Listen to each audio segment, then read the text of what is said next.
92 à la New Japan Pro Wrestling, en fait, le principal truc auquel on peut penser, c'est un peu la même chose que ce que j'ai pu dire pour 92 à la All Japan Pro Wrestling. C'est-à-dire que dans les deux cas, je l'avais dit pour 91, les jeunes sont en train de bousculer les main eventers établis, mais ne passent pas le cap de devenir champion poids lourd. Misawa est devenu champion poids lourd à la All Japan Pro Wrestling au mois d'août, donc il passe finalement ce cap. Puis la même chose à la New Japan, au mois d'août, Muto devient champion IWGP en battant Riki Choshu. Et Shono, au mois d'août aussi, gagne le second G1, deux G1 de rang, et en gagnant ce second G1, l'édition 92, il devient champion de poids lourd NWA, avec une ceinture qui était vacante, la Big Gold Belt, qui servait encore récemment à la WWE de champion heavyweight. Voilà, donc on a deux jeunes qui sont les deux champions poids lourds de la fédération et qui donc ont passé ce cap. Tout ça s'est passé au mois d'août. Misawa, Muto et Shono, première fois champion le même mois, la même année. C'est quand même intéressant. Voilà. Maintenant, bémol là-dedans, il y a un bémol sur les deux prises de titre. Et d'ailleurs, il y avait un bémol pour la prise de titre de Misawa aussi, puisque ça venait pas au terme d'un super match. Et bien, ça vient pas du tout au terme d'un super match pour Muto non plus, puisqu'en fait, je disais Keiji Muto devient champion, mais en réalité, j'aurais dû dire The Great Muta. Ça paraît être un détail, parce que c'est la même personne, simplement Great Muta, il met un maquillage, il crache des mists et il triche, mais en gros, c'est le même lutteur, tout le monde le sait. Mais en fait, en Great Muta, le truc, c'est que les matchs sont souvent très faibles, c'est style, il rentre dans le ring, il ressort, il reste 3 plombs à l'extérieur, il retourne dans le ring, il ressort, il va chercher un objet, l'arbitre lui dit non, t'as pas le droit, alors il pose, il retourne dans le ring, il ressort. Ah, ça casse vite les couilles, mais c'est fait exprès, a priori, hein. Moi je comprends pas trop le délire. Voilà, les matchs sont souvent très faibles, et d'ailleurs le match contre Choshu, où il devient champion, il est vraiment pourri. Je lui mettrais peut-être 2 à tout casser sur 5. Et en plus, voilà, même si Keiji Muto est extrêmement populaire et tout, et moi j'avais vraiment envie de voir cette prise de titre, parce que je me suis dit, voilà, même si c'est pas un lutteur que j'adore, c'est quand même un lutteur qui est légendaire, et j'avais envie de voir un lutteur aussi populaire prendre le titre pour la première fois. Tout. En plus, jusque-là, les championnats de WGP, ça avait été Inoki, Fujinami, Choshu, Vader, Fujinami, c'est toujours un peu les mêmes. Là, enfin, on a une espèce de fraîcheur avec un jeune, et en fait, quand on sait tout ce qu'il va faire ensuite dans sa carrière, c'est vraiment quelque chose que j'avais envie de voir. Et du coup, voilà, il prend le titre, il retourne en backstage sans faire un coucou au public ou quoi que ce soit. Et encore plus déstabilisant, quand Keiji Muto apparaît ensuite, il n'a pas la ceinture. C'est Great Muta le champion, pas Keiji Muto. Et là, tu te dis, bah non, mais c'est débile, tout le monde le sait, tout le monde veut voir Muto champion, parce que c'est lui que les gens aimaient finalement, et pas Great Muta. Enfin bon, cette espèce de détail-là, mine de rien, ça a ruiné le match et le moment. Et je dis que ça a ruiné le match aussi parce que j'ai vu, ils ont eu un super match Choshu et Keiji Muto en 90 ensemble. Un match que j'ai à 4 écarts à peu près.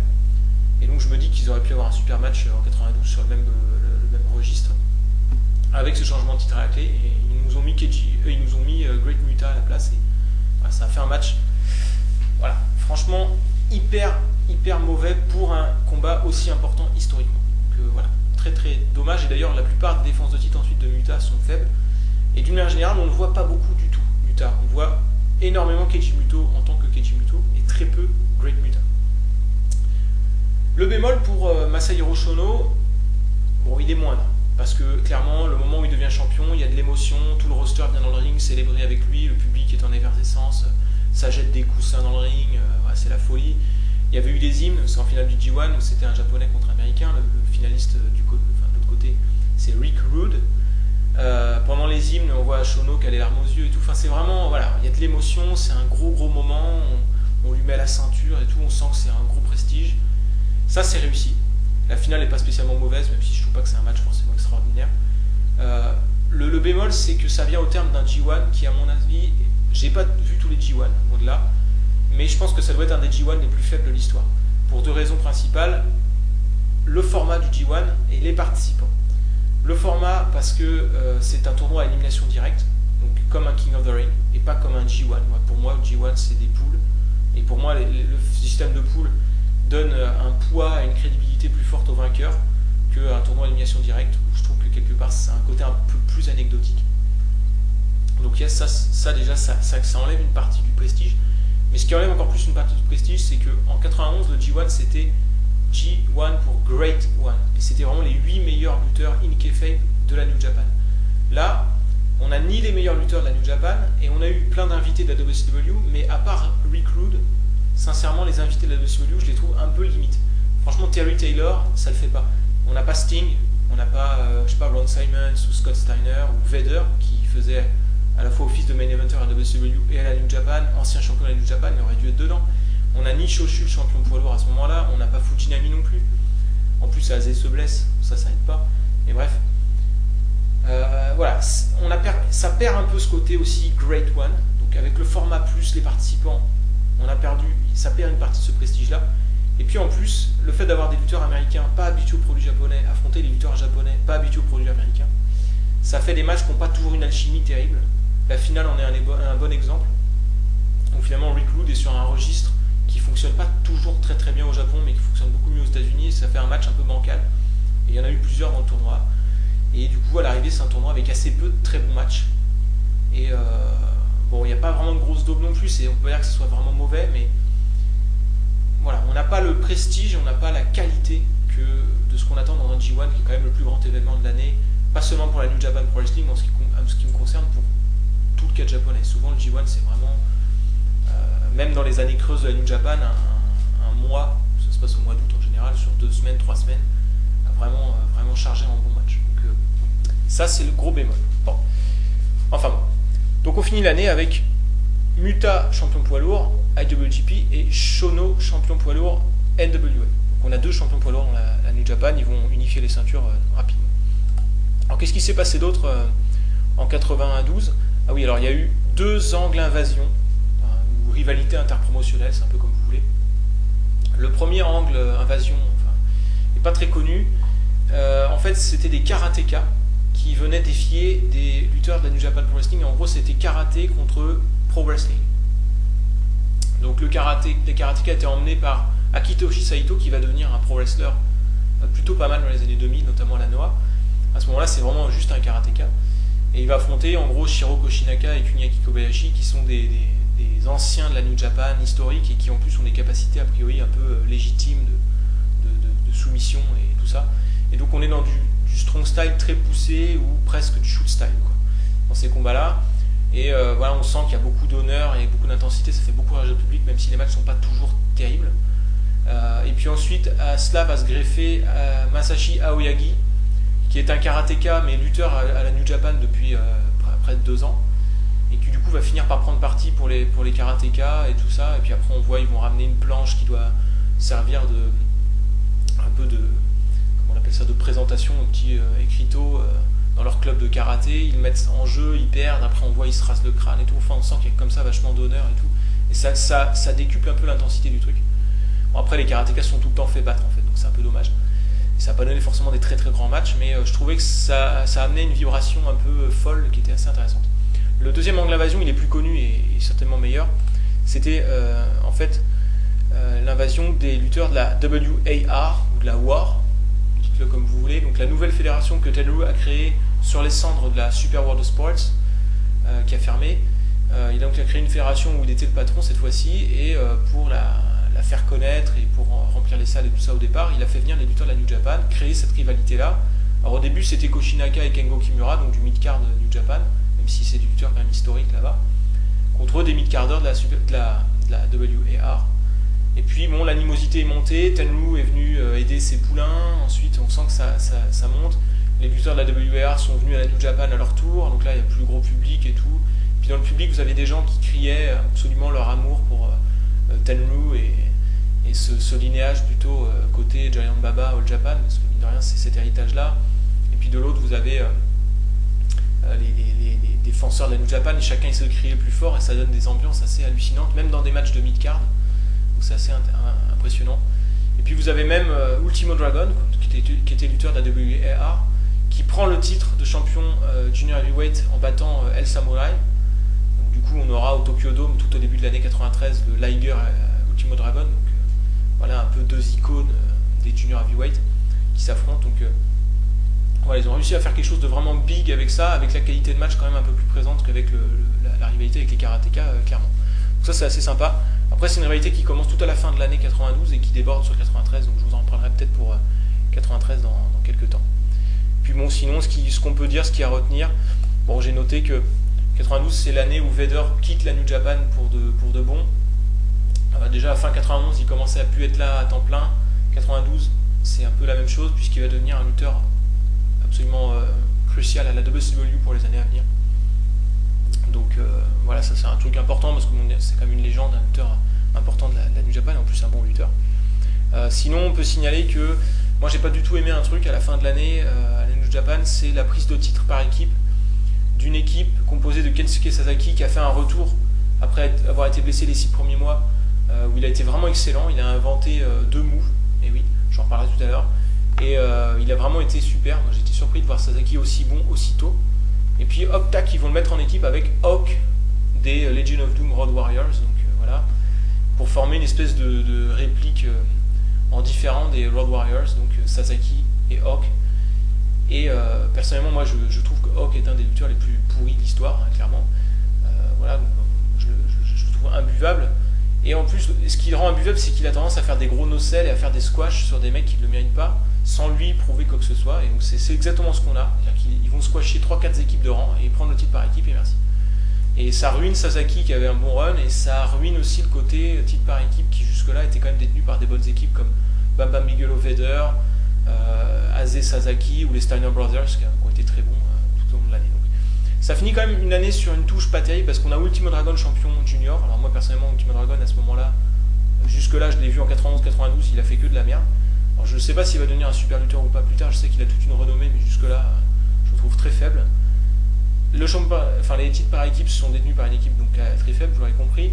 On a Muta champion poids lourd qui donne des mauvais matchs et qu'on voit pas souvent. Heureusement qu'il y a Shono champion NWA poids lourd qui lui assure quand même parce que voilà, de ce côté-là, ça finit quand même l'année sur une touche assez faible. Après, sur l'ensemble de l'année, je vais en parler plus en détail juste maintenant. On peut pas dire que c'était une mauvaise année, bien sûr.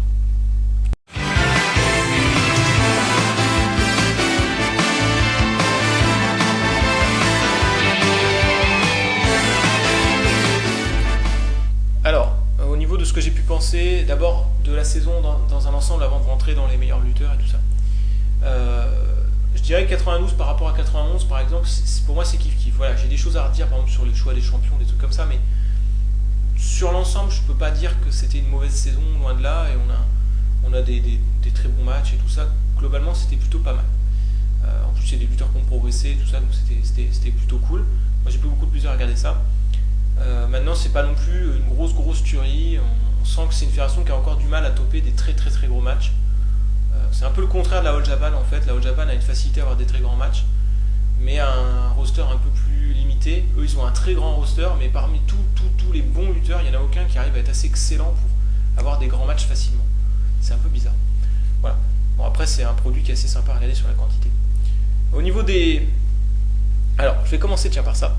Je vais commencer par vous dire un petit peu qui je mettrais comme lutteur de l'année, parce que c'est une énorme surprise en ce qui me concerne. Bon après en regardant le top 20 que je vous mets en dessous, vous pouvez peut-être deviner. Peut-être en regardant le top 20 d'ailleurs on se dirait que ça va être Jushin Liger, c'est le plus présent, en plus c'est des one-on-one et tout ça.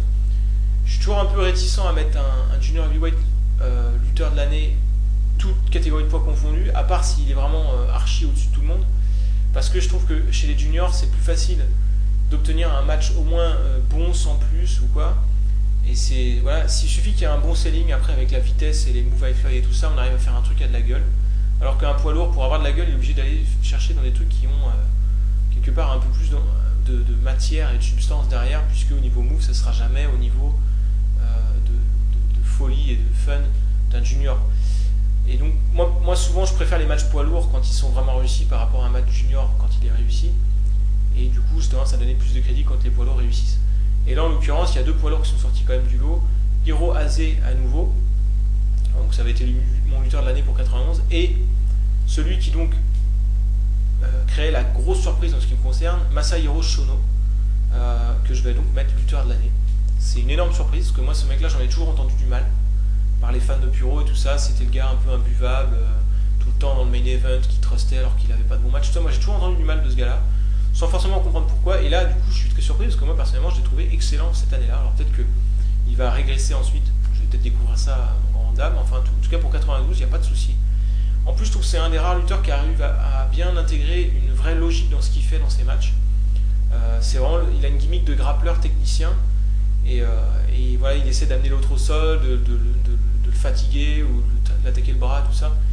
Et voilà, il est dans la tradition vraiment de Fujinami, je trouve vraiment typiquement, Il a été formé notamment par Luke 16. Il a vraiment des bonnes capacités de grappleur. Alors peut-être qu'il va arrêter de faire ça plus tard, hein, c'est fort possible. Je ne savais même pas que c'était un grappleur, moi personnellement, parce que j'ai vu des matchs de Shono des années 2000. Bon, c'est sûr qu'il n'était pas terrible, mais bon, je me suis dit, bon, il est peut-être un peu tout cassé, ça fait 10 ans qu'il est main eventer. Voilà. En tout cas, sur 92, je l'ai trouvé vraiment super bon. En plus, après, il est assez charismatique, il arrive bien à communiquer avec le public, ses impressions comme ça, ou ses réactions, tout ça, donc ça donne aussi du corps au match. Voilà. Puis bon, donc en deuxième, je vais mettre Liger devant Azé, parce que mine de rien, Azé, il a été souvent très bon, mais il n'a pas beaucoup de matchs dans le top 20. Voilà, il n'a pas beaucoup de matchs, et surtout quasiment aucun match en one-on-one. Je crois qu'il en a qu'un seul, et c'est contre Shono qui a été très bon d'une manière générale. Donc voilà, je préfère le mettre derrière Liger quand même. Mais c'est une année remarquable pour Azé. Alors je peux signaler aussi quelques autres lutteurs qui ont été très bons et qui seraient un peu les candidats les plus proches à ne pas avoir été sur le podium ce coup-ci. Riki Choshu qui a passé une bonne partie de l'année champion, qui a quand même été bon, même s'il lui manque lui aussi des one-on-one vraiment forts. Bam Bam Bigelow, très régulier, très fun, même si lui ce qui va lui manquer c'est un personnage stable, parce qu'il a un peu l'air d'un clown par moment et ça me pose problème. Sasaki, mais qui a manqué 6 mois, mais les 6 mois où il a été là ont été souvent très bons, à part quand il était en équipe avec Hawk. Et deux surprises, deux lutteurs qui ont montré une progression très impressionnante. Takeshi Iizuka, Takayuki Iizuka d'ailleurs, il se faisait appeler sous ce nom-là à l'époque, qui était un gros technicien, qui était assez fun. Alors lui, ils lui ont pas donné un booking très fort malheureusement. Il a manqué de gros matchs pour pouvoir montrer son talent, mais quand il les a eu ces matchs-là, il a vraiment montré des capacités exceptionnelles. Et ça avait déjà été le cas dans les quelques matchs que j'avais vu de lui de 89, 90, 91. J'ai vraiment envie d'en voir plus, je trouve que c'est vraiment un lutteur super. Et c'est un peu frustrant de le voir limité à des rôles, plutôt un second rôle. Il est pas du tout comme il est maintenant en Takeshi Iizuka qui triche et qui avec sa barbe et qui fait chier le public. Hein. À l'époque c'était un technicien. Bref. Et puis enfin, je vais garder un excellent pour la fin, et c'est peut-être celui que je mettrai quatrième, et c'est une énorme surprise, c'est la progression de l'année large de chez large. Énorme progression. C'est Koji Kanemoto, qui est quasiment au niveau de Liger, facile. Maintenant, il n'a pas le booking de Liger, mais il est vraiment extraordinaire. Il est bon à tous les niveaux, c'est-à-dire qu'il est hyper fort techniquement. Il a un côté agressif comme ça, vraiment. On sent qu'avec lui, les matchs, c'est accroché, on a l'impression qu'il est à fond, il lâche rien. Et puis il amène cette substance un peu de mec teigneux, un peu provoque et tout, ça crée des relations entre les personnages un peu tendues, comme ça. Enfin, je sais pas, il amène ces éléments-là un peu comme un Tenryu pourrait amener par exemple, ou même un Shono. Ils mettent ce côté un peu comme ça aussi, implication émotionnelle dans les matchs que je trouve intéressante. Et il faut savoir que Kanemoto, aussi au niveau high-fly, va être mis quelquefois sous la gimmick de Tiger Mask, 3e du nom. Après avoir eu le Tiger Mask original et puis Misawa, donc Kanemoto, il va avoir cette gimmick là que sur 4-5 matchs dans l'année, mais du coup quand il va plus être en tant que Tiger Mask, le public va aussi reconnaître, va savoir que c'est lui qui était sous la gimmick de Tiger Mask sur ces quelques matchs là, et il va utiliser quelques moves typiques de Tiger Mask dans sa moveset, ce qui va le rendre un peu plus fluide et aérien, ça va changer un peu des kicks et des projections de judo qu'il pouvait faire, et ça le rend vraiment complet. Moi j'ai vraiment adoré Kanemoto. Et je me dis qu'il aurait pu être facilement sur le podium s'il avait eu plus de gros matchs à faire, notamment en one-on-one lui aussi. Parce qu'il commence vraiment l'année en low card et il monte petit à petit. Voilà. Donc j'ai hâte de voir la suite pour lui, mais je crois qu'il va aller faire une excursion au Mexique ou je sais pas où. On va pas le voir tout le temps en 93-94, mais bon, on verra bien. Alors sinon, au niveau des craquages, les lutteurs qui n'ont pas du tout répondu, qui n'ont pas du tout été à la hauteur de leur réputation, de ce que je pouvais attendre d'eux. Alors d'abord, le pire lutteur de la saison, il y a vraiment un lutteur qui m'a bien fait chier cette année-là, bien pourri, et pourtant j'avais un a priori sur lui plutôt pas mal. C'est Tony Holme, c'est celui qui incarnait Ludwig Borga à la WWF en 93. Et il avait fait quelques matchs, mais dans vraiment un délire limite shoot style avec notamment Hashimoto en 91. Et là il se met à faire du catch plus traditionnel, et il est hyper limité. On voit bien qu'il est paumé dans le ring et il fait juste des moves. Il n'y a aucune intention derrière, c'est très très faible. Sinon, j'ai été déçu par The Great Muta, et donc par voie de conséquence sur l'ensemble de Keiji Muto, même si en tant que Keiji Muto, je le trouve quand même plutôt sympa. Sans forcément pouvoir taper le podium, ça plafonne un peu. On sent qu'il est facile pour avoir des bons matchs, mais pour aller plus haut, c'est pas évident parce qu'on n'a pas l'impression qu'il est très attentif sur son selling, et par moment, il n'a pas l'air justement, au contraire de Kanemoto, à fond dans son match. On a l'impression qu'il qu'il est un peu mou comme ça. C'est un peu bizarre, avec des coups de rein par moment, mais je sais pas. Petit reproche que je pourrais lui faire. Il y a un lutteur qui a régressé aussi, alors là je ne l'explique pas. Hashimoto. Il avait été super, il avait vraiment progressé en 91, j'ai adoré ce gars-là. Et là en 92, il fait des kicks, tout le temps. Il crache dans ses mains et il fait des kicks, tout le temps. C'est vraiment chiant à la fin. Et alors il y a eu quelques matchs où il a mis des variations là-dedans et c'était pas mal, mais globalement j'ai trouvé qu'il a régressé, quoi. Il a perdu sa justesse dans justement l'utilisation juste des kicks et le côté un peu strong style traditionnel et tout ça. Voilà, il y a un truc je sais pas, comme s'il n'avait pas eu la motivation. Alors il y a un autre lutteur d'ailleurs qui tombe dans ce créneau-là qui a été très décevant et comme s'il a perdu la flamme, c'est Fujinami. Il avait été peut-être le meilleur lutteur des années 80 pour tout le Japon et là, voilà, il est vraiment banal. Il fait des trucs des fois complètement cons dans le ring, genre il se prend un finisher, il fait kick out et hop, il se relève et il va faire le tag. Là, c'est quoi ce bordel? T'es quand même censé vendre un minimum le coup. Enfin, voilà, il est un peu bizarre dans le ring. On dirait qu'il fait ses moves et puis merci, quoi. Il n'a pas besoin, il n'a pas l'intention de faire un gros match.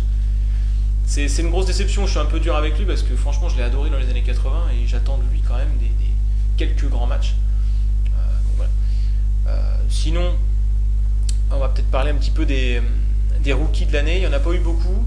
Alors il y a El Samurai, mais c'est pas tout à fait un rookie, c'est un lutteur qui était déjà rookie depuis, qui avait déjà fait son année de rookie quelques années avant, qui a été faire un entraînement au Mexique pendant 1 an et qui est revenu avec une gimmick. Et on n'est pas forcément censé savoir que c'est la même personne. Donc voilà, c'est un nouveau personnage si vous voulez, à défaut d'être un nouveau lutteur. Et il va très rapidement devenir un junior heavyweight très important. En fait, il va prendre plus ou moins le spot qu'avait Norio Onaga en 91, c'est-à-dire du numéro 2 derrière Liger, qui est capable de prendre le titre à Liger, mais même quand il prend le titre à Liger, on sent qu'il est quand même numéro 2 derrière Liger dans l'esprit des fans. C'est-à-dire que même quand il est champion longtemps, pour les fans, c'est Liger le meilleur. Ça se sent. Quand Pegasus Kid bat Liger clean, ça fait plus réagir le public qu'autre chose parce que c'est fort de battre Liger clean, alors que battre Samurai, bon, voilà. On sent qu'il y a un truc comme ça. Sinon, dans les rookies, il y a eu 2 vrais rookies dans l'année, Shinjiro Otani et Yuji Nagata. Donc souvent les rookies les font démarrer par groupe de 2 ou 3. À l'époque, on avait eu une fournée en 91 avec Tenzan, Kojima, Nishimura. Et là, c'est Otani Nagata. Et en fait, quand ils font démarrer des rookies comme ça en même temps, c'est pour qu'ils s'affrontent entre eux. Et j'imagine que c'est parce qu'ils se sont entraînés ensemble et que du coup, ils pourront montrer vraiment le meilleur d'eux-mêmes au public en s'affrontant entre eux parce qu'ils se connaissent. Je pense qu'il y a une logique comme ça. Et j'ai trouvé du coup Otani très très convaincant. Et bon, de toute façon, je sais que ça va être un junior heavyweight exceptionnel. J'ai très hâte de le voir prendre son envol. Et puis sinon, je vais finir par vous dire que au niveau des tag teams, on n'a plus l'équipe Aze Sasaki qui était vraiment une équipe super. Et du coup, je dirais qu'en Tag Team of the Year, ce titre-là, je le donnerais aux Steiner Brothers, puisqu'à chaque fois qu'ils sont venus, ils ont été super. Je sais qu'ils ont été excellents en 92 aussi à la WCW, donc peut-être la meilleure année de l'histoire de l'équipe Steiner Brothers, 92, peut-être. Voilà, en tout cas, félicitations à eux. Et Scott Steiner a même eu un match plutôt pas mal avec Shodo, même si on sent qu'il a tout donné les 10 premières minutes et qu'après, physiquement, il ne pouvait plus. Voilà, c'était un match assez sympa, surtout les 10 premières minutes en fait. Voilà, bon justement, je vais vous parler de quelques matchs sympas de l'année ou connus maintenant.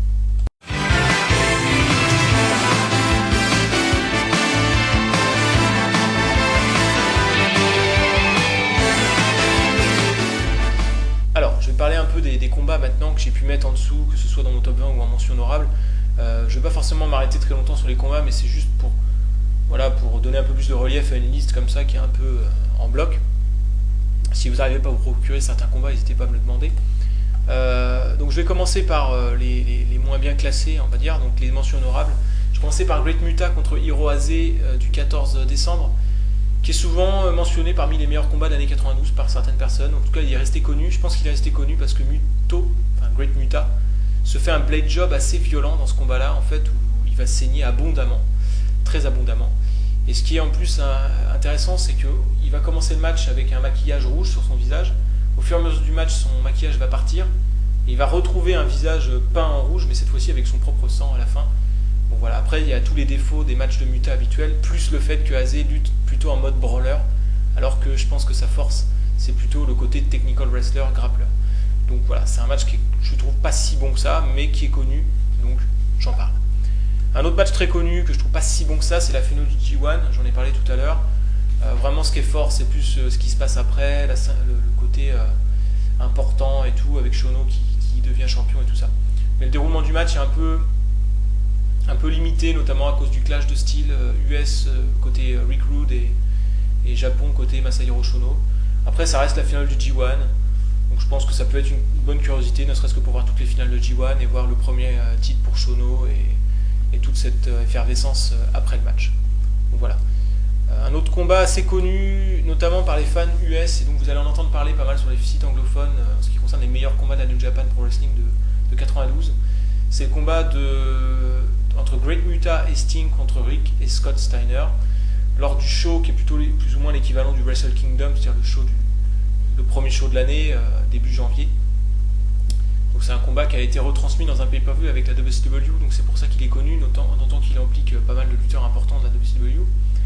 Et en fait c'est un gros spotfest débile, et donc ça vieillit très mal parce que depuis 92 on en a vu beaucoup d'autres des spotfests avec des spots plus forts, plus nombreux, et du coup bon, ça vieillit mal. Un spotfest ça vieillit mal sauf si c'est pas un spotfest et qu'en fait les spots sont intégrés à un déroulement solide. Là ça vieillit pas, ça reste génial et tout ça. Donc là pour le coup je pense qu'à l'époque il a tapé des très grosses notes, notamment de la part de Metzler. À cause de ça, il y a peut-être des gens qui mettent encore des grosses notes aujourd'hui en précisant génial pour l'époque. Ouais mais bon, voilà. Je pense que c'est pas la logique que j'ai moi personnellement. Je mets pas une note forte parce que ça date de telle année ou quoi. Si c'est une bonne note, c'est une bonne note point barre. Enfin bon. D'autres matchs suivants. Alors, cette fois-ci ils sont un peu moins connus. Il y a une série de matchs que j'ai trouvé pas mal. C'est la série de matchs entre Hiroase et Kensuke Sasaki. Sasaki était blessé depuis un match 4 contre 5 en 91 que j'avais mis dans les mentions honorables de 91. Et au retour de blessure, je sais pas pourquoi, parce que je comprends pas le japonais, il voulait affronter Aze, son ancien partenaire. Donc il l'a affronté 2 fois, il a perdu les 2 fois. Bon, désolé de vous spoiler le match. Mais à chaque fois, c'était des matchs assez intenses comme ça, assez teigneux. Il y a même eu du sang dans un des deux et tout ça. Mais voilà, je pense que ce sont des combats où Sasaki a un peu montré ses limites. Vous allez voir qu'il y aura des combats, notamment les 3 meilleurs combats de l'année où Sasaki était super. Là, pour le coup, c'est des combats où c'est plutôt Aze qui a porté le truc. Donc, ils sont quand même plutôt intéressants. Si vous voulez vous faire un max de trucs de la saison, ça peut valoir le coup d'aller voir les Aze Sasaki. Ensuite, je vais vous parler alors cette fois-ci, on rentre dans mon top 20. Du meilleur match, à mon sens, du tournoi du G1. Donc, c'est le quart de finale entre Keiji Muto et Steve Austin. À mon avis, c'est l'un des premiers, peut-être le premier grand match de Steve Austin. Même si c'est pas un match qui est mémorable et tout, qui n'a pas une importance comme ça cruciale ou quoi que ce soit. Mais je pense que c'est vraiment un bon match qui a une fin un peu faiblarde. En fait, ce qui est un peu bizarre dans ce match, c'est que les 2 lutteurs font une grosse performance individuelle, mais tous les 2 aussi ont des moments où ils font des trucs un peu pourris, genre un mauvais selling par moment, et notamment la fin qui est un peu bizarre, qui est un peu abrupte. Mais voilà, ça vaut le coup d'être vu, je pense, notamment parce que c'est le meilleur match du G1, et que c'est un très bon match d'un très jeune Steve Austin. Voilà, ça vaut le coup. Et Steve Austin à l'époque fait plus penser à Chris Benoit qu'au Toughest SOB qu'on verra à la WWE plus tard. Donc allez voir si vous avez l'occasion. Je pense qu'il est trouvable sur internet celui-ci.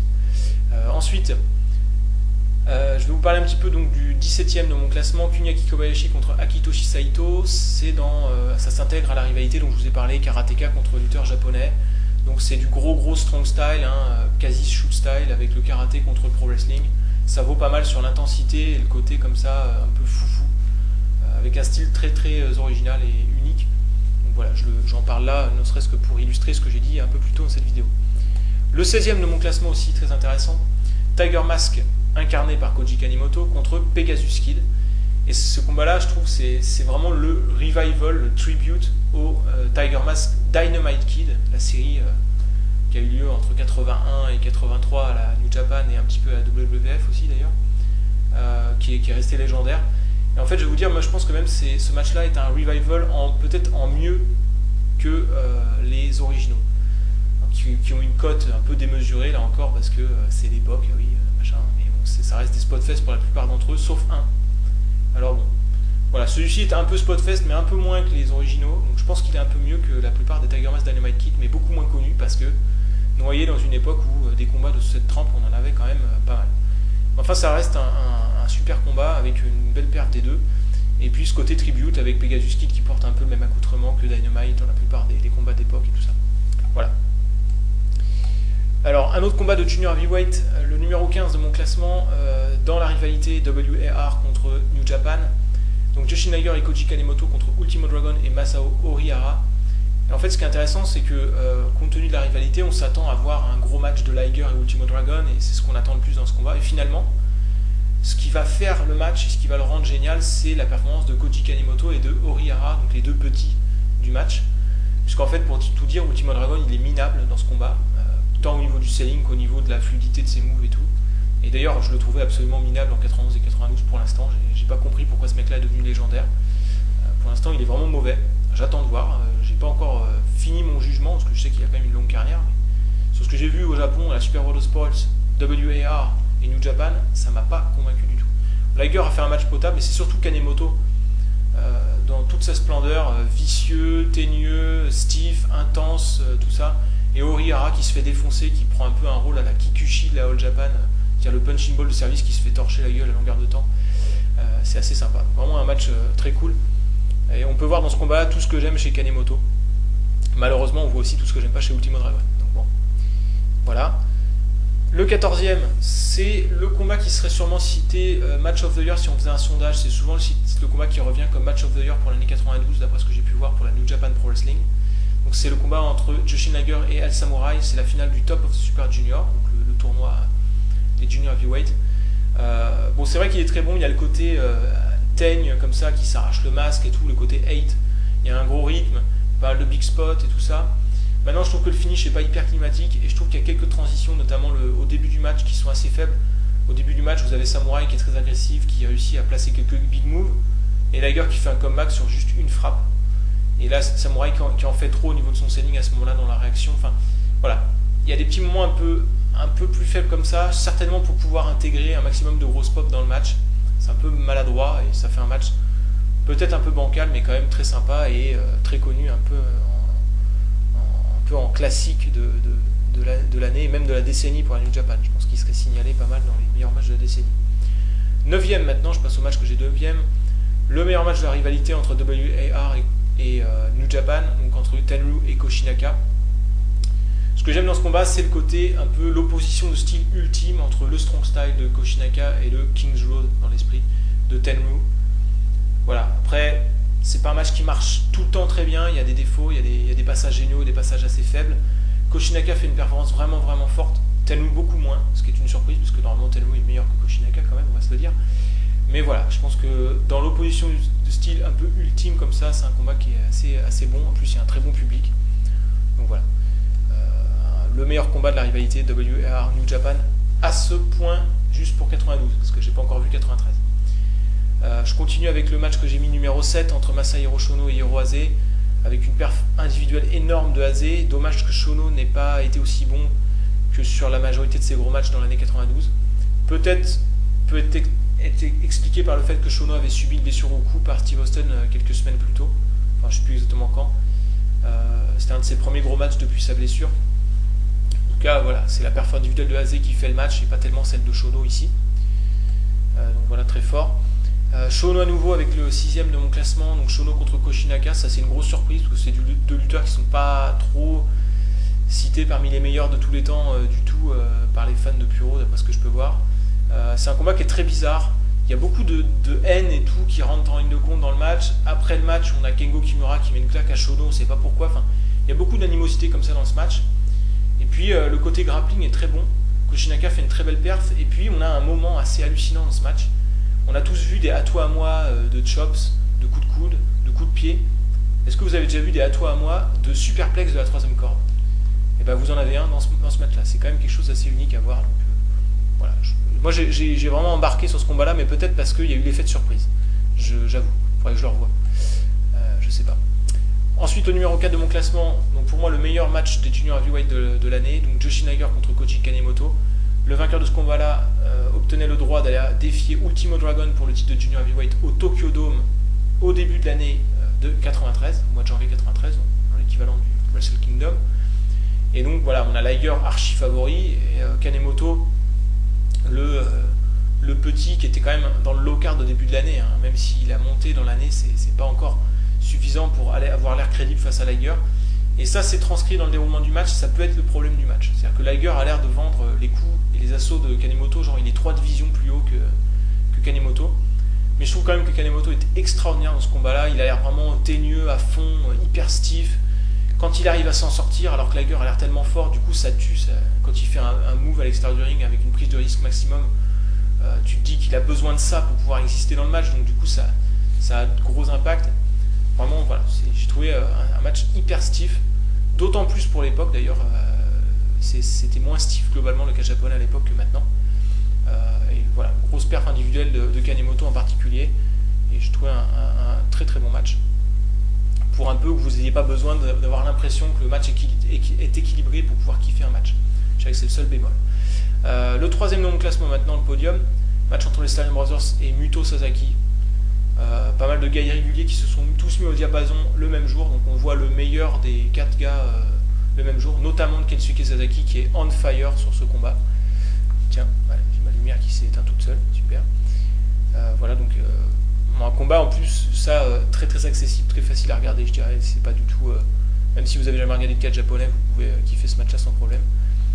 Et puis enfin, les deux premiers, une surprise, le deuxième, vraiment un combat pas du tout important dans l'année, donc Fujinami et Sasaki contre Hashimoto et Aze, un peu dans la continuité de la rivalité entre Sasaki et Aze. Là aussi, tout le monde fait une perf individuelle, enfin, tout le monde est bien, notamment Hashimoto et Fujinami qui n'ont pas été très bons tout au long de l'année et qui font un bon match là-dedans, notamment, enfin, en particulier je dirais Hashimoto plutôt, et Kensuke qui est on fire à nouveau. Et on a plein de situations fun et bien imbriquées les unes dans les autres. Tout ça se déroule vraiment super bien. Moi j'ai adoré ce match-là. Et j'aimerais bien le revoir d'ailleurs, il faudrait que je le revoie peut-être parce que si ça se trouve je peux lui mettre encore plus que 4. Je sais pas. En tout cas c'est une super surprise. Et puis numéro 1 de l'année, un match quand même important entre Masahiro Shono qui défend son titre contre Kensuke Sasaki. Voilà, Sasaki rentre dans le match, il dit qu'il a un peu créé un move pour ce combat et qu'il espère utiliser ce move là pour battre Shono, etc. Bon, bref.